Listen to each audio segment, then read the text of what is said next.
Jennifer, accompanied by Elizabeth. Today we have special guests that are going to be introducing themselves and talking about the Palestinian lifestyle. Tell them what we're going to be talking about. Today we're going to be asking our special guests questions which will show us their perspective and of other groups. Let's have them introduce themselves. Good afternoon. Thank you for having us. My name is Morgan. Yes, thanks for having us here. My name is Lizzie. We would be glad to answer any questions you have for us Tell us today. the background of the Palestinian Jews during the Crusades. Well, in 63 BC, the Romans captured Palestine, where most of us lived in. They created the province of Judea, so in 1666 CE, we decided to fight back. But they ended up overpowering us and basically kicked us out of our homeland and prohibited us to return. Eventually, we dispersed throughout communities around the Mediterranean and Babylonia. We were only allowed to enter Jerusalem one day of the year in order to mourn over the destruction of the temple. From that last thing you said, I take it that Jerusalem was important to the Jews. Can you explain the significance Jerusalem had upon Palestinian Jews? Well, during the conflict the Romans captured Jerusalem, which was our home, and destroyed our Jewish temple. Like I said, we were only allowed to grieve upon our temple once a year.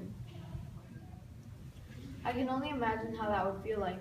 Tell us about the cause of the Crusades from their perspective, considering the economic factors, religious factors, and social forces. Well, crusade means to take the cross, and Christians went on the crusades to fight non-believers, which were Jews. Towards the social forces, Jews were burned, and which was like a modern-day Holocaust.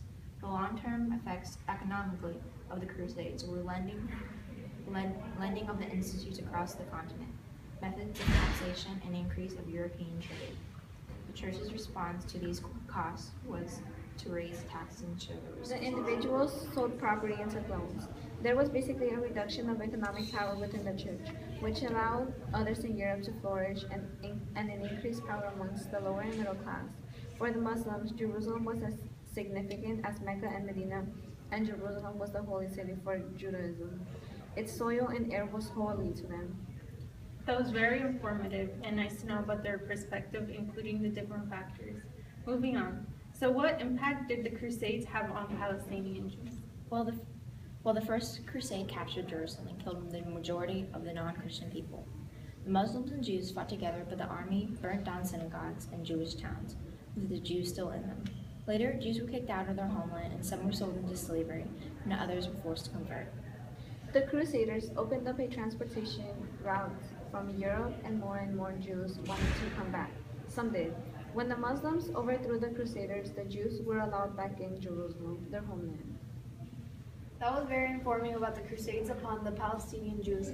What about the perspectives of the other individuals or groups? There was a very negative connection between the Palestinian Jews since the Crusades. They were usually a very non-problematic community and were rarely placed in direct physical danger. They were getting to Jerusalem. They passed the Jewish communities, and they destroyed it while passing it. Their only reasoning for destroying the Jews was because they were infidels, even though the Jews were very religious. I don't know about you, but I learned a lot today, and I'm sure everyone else did too. We're glad for you to come here and talk about the history of the Palestinian Jews. Thank you for having us. We're glad to see that we're informing others upon the Jews. Thank you. That's all for today, and tune in tomorrow for more news. Thank you, and have a great day.